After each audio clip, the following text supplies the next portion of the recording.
Shut your mouth. The shout echoed through the empty street at 10:30 p.m., followed by the metallic sound of a chain being dragged across the asphalt. Sofia Martinez, 19 years old, froze in the middle of the sidewalk when 5 men emerged from the shadows of the alley, blocking her escape route. "Look what we got here," murmured Jake Thompson, the group's leader, spinning a wrench in his hands while his eyes scanned Sofia's nursing uniform. "Coming home late from work, princess?" Sofia clutched her backpack against her chest, feeling the weight of the medical textbooks she carried to study during breaks at the hospital. At 19, she worked as a nursing assistant on the night shift to pay for medical school, walking alone through Riverside streets every night because she couldn't afford a car. "Please, I just want to get by," she said, keeping her voice steady despite the fear coursing through her veins. "I don't have any money." Marcus, one of the men, laughed out loud. "Who said anything about money? You're way more interesting than any cash." He stepped closer, completely blocking the path. "You know what happens to little girls who walk alone around here?" What those men didn't know was that Sofia Martinez wasn't just a medical student working to pay for her studies. She was the daughter of Roberto Martinez, a man who had spent 12 years behind the walls of Riverside State Penitentiary for armed robbery. Sofia stepped back but kept her chin up. There was something in her eyes, a strange serenity for someone surrounded by 5 armed criminals. As if this situation wasn't new to her. As if she knew exactly what to do when violence came knocking at her door. "Listen here, girl." Jake stepped closer, the wrench gleaming under the streetlight. "You can make this easy for all of us, or we can do this the hard way." Sofia took a deep breath and for the first time that night, smiled. A smile that didn't reach her eyes, loaded with a confidence that made Jake hesitate for a moment. "Are you guys sure you want to do this?" she asked, her voice now carrying a different tone. "Because my dad taught me a few things about how to handle men like you." Marcus burst out laughing. "Your daddy taught you how to defend yourself? That's cute." If those 5 men had known that Roberto Martinez hadn't just taught his daughter how to defend herself, but had also built a network of contacts during his years in prison that extended throughout the city of Riverside, maybe they would have thought twice before blocking Sofia's path on that fateful night. Sofia slowly slid her hand into her uniform pocket, touching something the men couldn't see. Her fingers caressed a small metallic object while she continued smiling, like someone holding a secret too powerful to be revealed at the wrong time.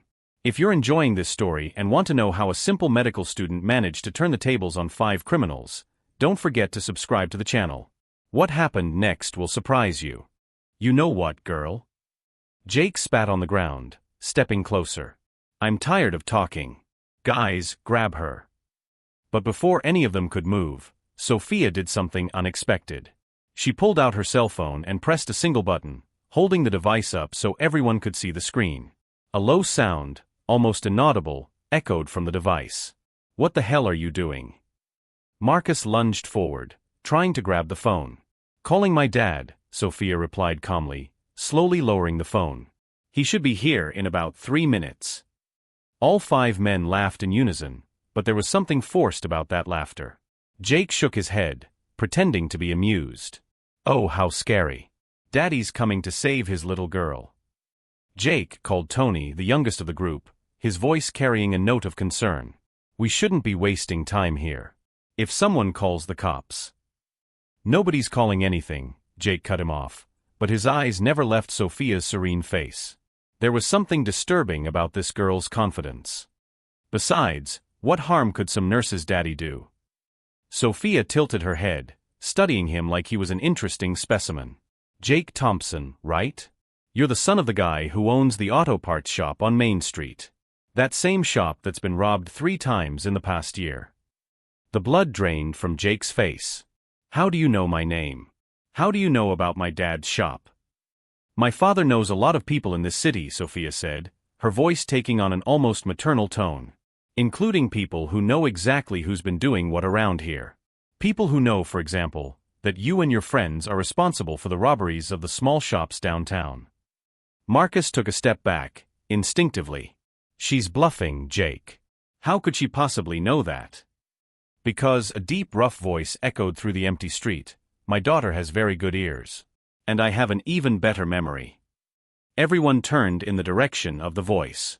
At the end of the street, an imposing figure was slowly walking toward the group. Roberto Martinez was 48 years old, but looked like he had lived at least 60 years. His muscular arms were covered in tattoos that told the story of a hard life, and his eyes carried the toughness of someone who had seen the worst of humanity. He wasn't running. He didn't seem in a hurry. He just walked, hands in his leather jacket pockets, as if taking a nighttime stroll. "Dad," Sofia waved, as if they were meeting for dinner. "These gentlemen were offering me a ride home." Roberto stopped approximately 15 feet from the group, his eyes scanning each face. How thoughtful of them. His voice was low, controlled, but carried a weight that made all 5 men shift uncomfortably. Jake tried to regain his composure.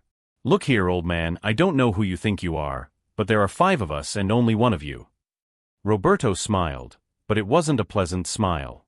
Jake Thompson, 19 years old. Lives with his parents on Elm Street, number 447. Drives a blue Honda Civic, license plate XLM, 2847. He paused. "Want me to continue?" The silence that followed was deafening. Jake opened and closed his mouth several times, like a fish out of water. How do you know that?" Marcus stammered. "Because," Roberto took another step, and suddenly seemed to occupy much more space than his body actually did. "I spend a lot of time listening. And people talk. A lot." Tony, the youngest, was visibly shaking now. We didn't know she was your daughter, man. We were just..." "You were just what?" Roberto asked, his voice still low but now loaded with palpable threat. "Offering a ride? Being nice? Or were you planning to do something to my daughter that would force me to explain to your mothers why you didn't come home tonight?" Sofia watched the scene with fascination. It was like watching a master at work. Her father hadn't raised his voice even once, hadn't made any aggressive moves, but somehow had managed to reduce 5 armed criminals to scared teenagers. Jake made one last attempt to salvage the situation. "Listen, we don't want any trouble. We'll leave." "Good idea," Roberto agreed. "But before that, you're going to do something for me." The 5 men waited, holding their breath. "You're going to return everything you stole from the downtown shops. Every penny. And you're going to turn yourselves in at the police station tomorrow morning to confess." "And if we don't do that?" Marcus asked, trying to sound defiant. Roberto tilted his head, considering the question. "Then I'm going to have to explain to some old friends of mine where you can be found. And they're much less patient than I am." He smiled again, that cold smile. "Much less." Jake swallowed hard. There was something in Roberto Martinez's eyes, something that said he wasn't bluffing. That he knew people who would do terrible things without thinking twice. Okay, Jake mumbled. We'll do it."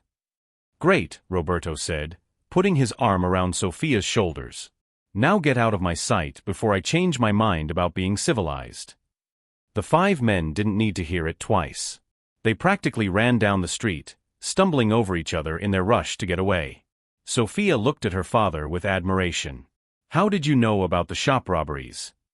Roberto smiled, this time a genuine smile full of affection. "Because, my daughter, when you spend 12 years listening to secrets behind bars, you learn that information is power. And I always keep my ears open." 3 days had passed since the incident on the street, and Sofia thought everything was over. She was wrong. On Thursday morning, when she arrived at hospital for her shift, she found her supervisor, Dr. Patterson, waiting for her with a somber expression. "Sofia, I need to talk to you in my office. Now." Her heart sank. Dr. Patterson was known for his professional coolness, but today there was something different in his eyes. Something that looked like disappointment. In the office, he closed the door and turned to her. "I got a call last night. About your family." Sofia felt her blood freeze in her veins. "Dr. Patterson, I can explain." "You don't need to explain anything," interrupted her, sitting heavily in his chair. "I know your father is Roberto Martinez. I know about his past. And I know you lied on your admission form about family background." The words hit Sofia like punches. For 2 years, she had carefully hidden her father's identity, fearing exactly this moment. "Dr. Patterson, please. I need this job. Without it, I can't pay for college." Sofia, Dr. Patterson Said, shuffling some papers on his desk. You're one of the best assistants we've ever had here. Your patients adore you, your colleagues trust you, and the personnel is in your dedication. E post.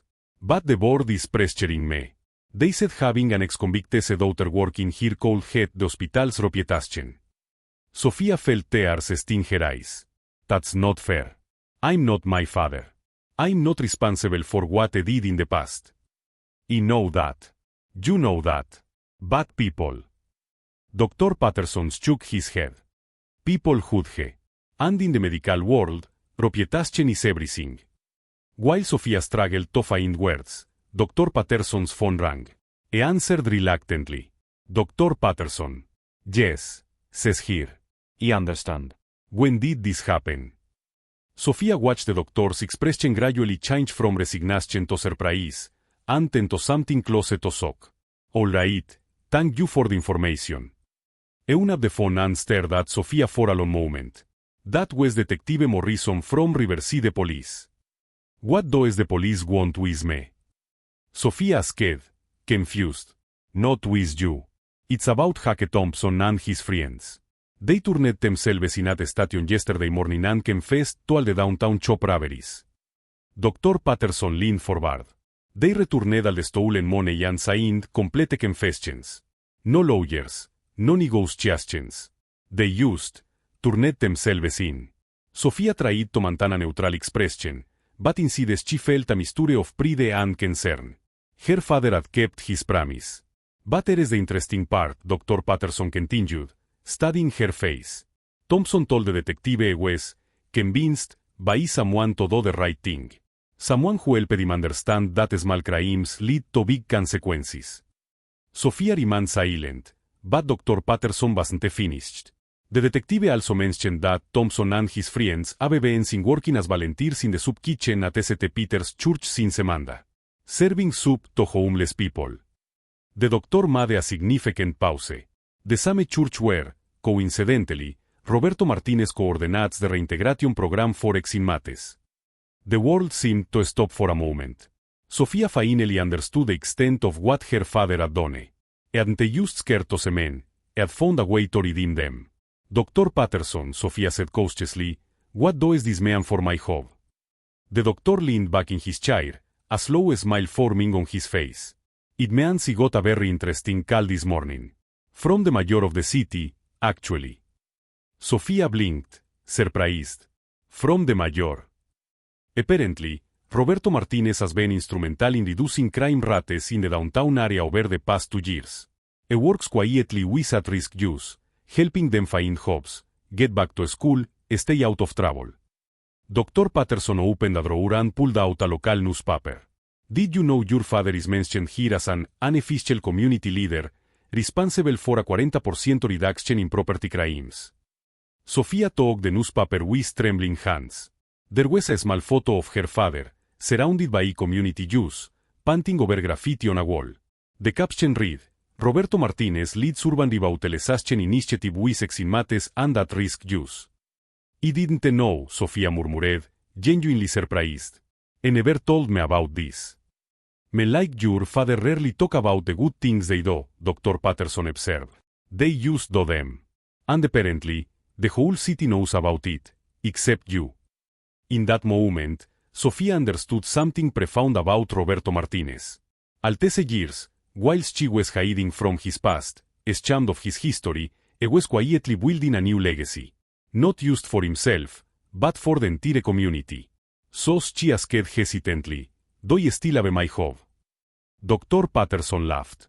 Sofia, after the calls he received today, from the mayor, the police chief, and 3 hospital board members praising your father's work in the community, I'd say your job has never been more secure. He leaned forward, his expression becoming serious again. But I want you to learn something here. You spent 2 years hiding from who you are, afraid that your father's past would define you. But what I discovered today is that Roberto Martinez isn't defined by his past mistakes, is defined by his present actions. And you should be proud of that. Sofia felt tears of relief and pride roll down her face. Thank you, Dr. Patterson. For everything. Don't thank me yet, he said, smiling mysteriously. Because I have a proposal for you. Sofia waited, intrigued. The hospital is launching a pilot community outreach program. Basic medical services for underserved populations, prevention programs, e alta educación. Dr. Patterson leaned forward. I need someone who knows the community, who understands how to talk to people who have been marginalized by the system. Someone whose family has street credibility. Sofia felt her heart race. You're offering me a promotion. Community Outreach Program Coordinator. Better salary, flexible hours for your studies, and the chance to make a difference in the lives of people who really need it. For the first time since entering the office, Sofia smiled genuinely. Except. When she left hospital that afternoon, Sofia knew exactly where to find her father. She headed to St. Peter's Church, where she found him supervising Hake Thompson and his former companions as they served dinner to a line of needy people. Roberto saw her approaching and smiled, but continued working. It was only when Hake recognized her that the atmosphere changed. It's her, Hake stammered, almost dropping the soup pot he was holding.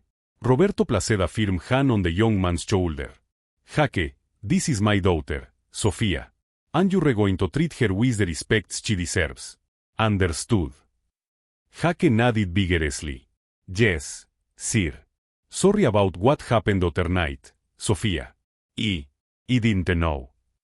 Now you know, Sofia replied gently. And from what I see, you're doing something about it. After the service ended and the volunteers left, Sofia and Roberto walked together through the church parking lot. Why didn't you ever tell me about your work here? Sofia asked. Roberto shrugged. Because it wasn't about me. It was about them. About giving a second chance to people who, like me, made mistakes. But you're changing entire lives. The whole city respects you. Why keep it secret? Roberto stopped walking and turned to her. Sofia, I spent 12 years paying for my bad choices. When I got out of prison, only one person in the world believed I could be different. He touched her face gently.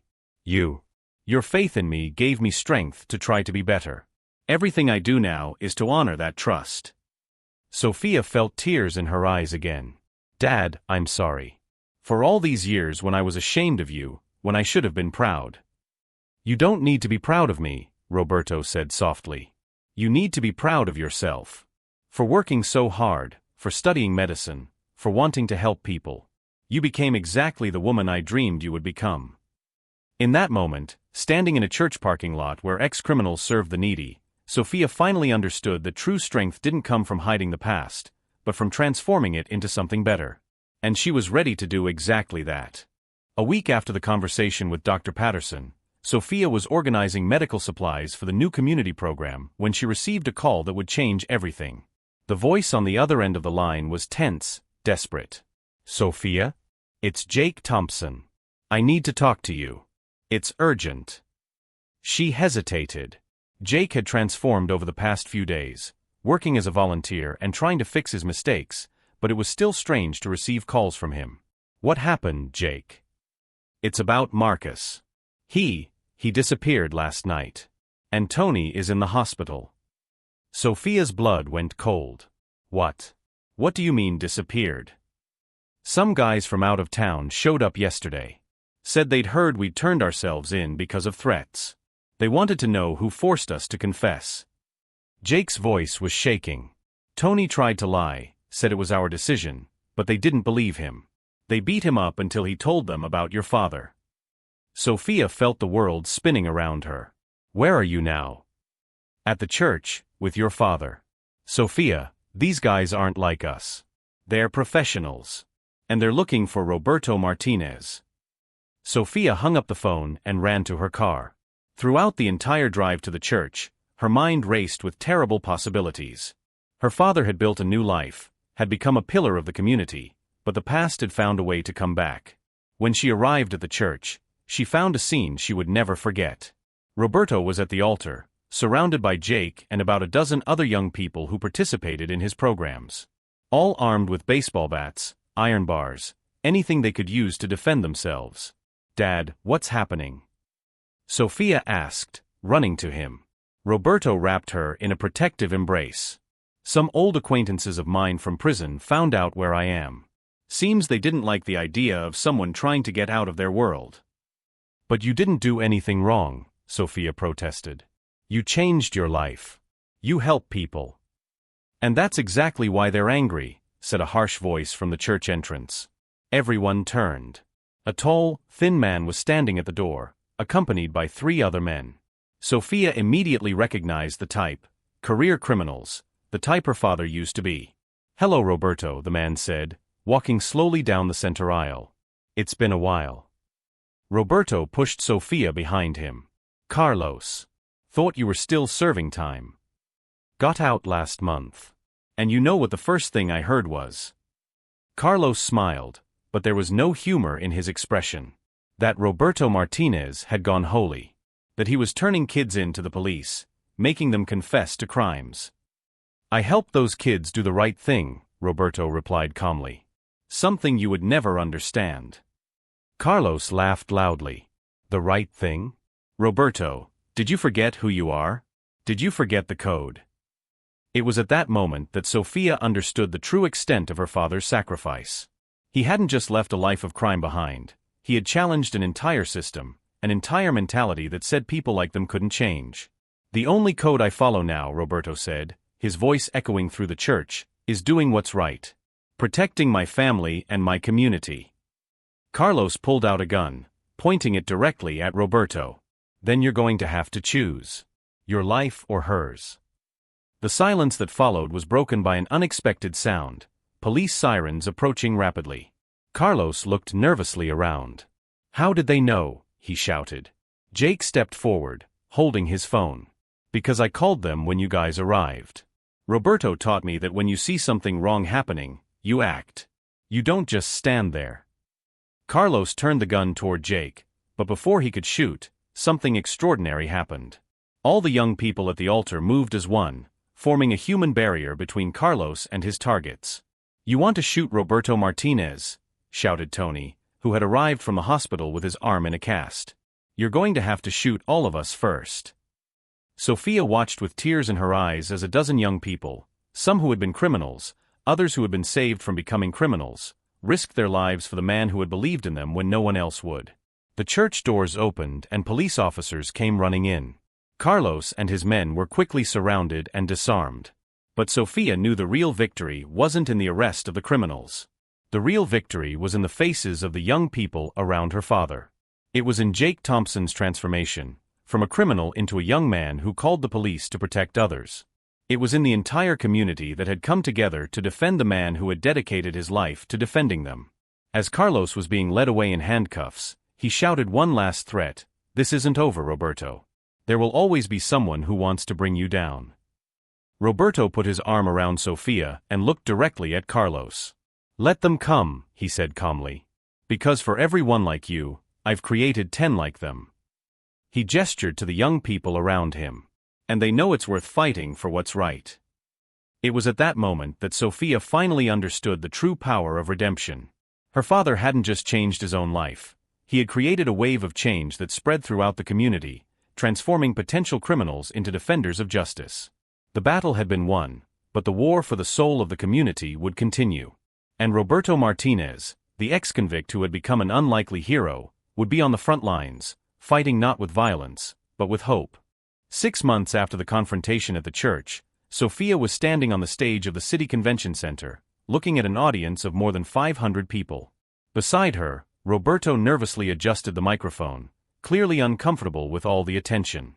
"Ladies and gentlemen," announced the mayor, "it is with great pride that I present the Citizen of the Year award to Roberto Martinez, for his tireless dedication to the transformation of our community." Applause echoed through the hall, but Sofia knew her father was more interested in the familiar faces in the front row. Jake Thompson was there, now a volunteer coordinator for the Juvenile Crime Prevention Program. Tony, fully recovered, had returned to school and was considering studying social work. Marcus, who had been rescued unharmed 3 days after his kidnapping, was working in a mechanic shop and saving money for college.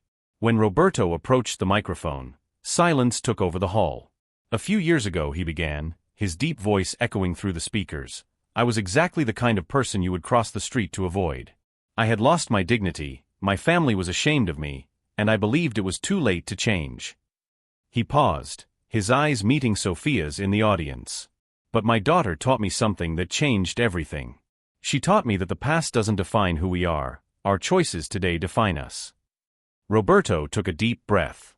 And if a man like me can change, if these young people here in front can choose a different path, then anyone can.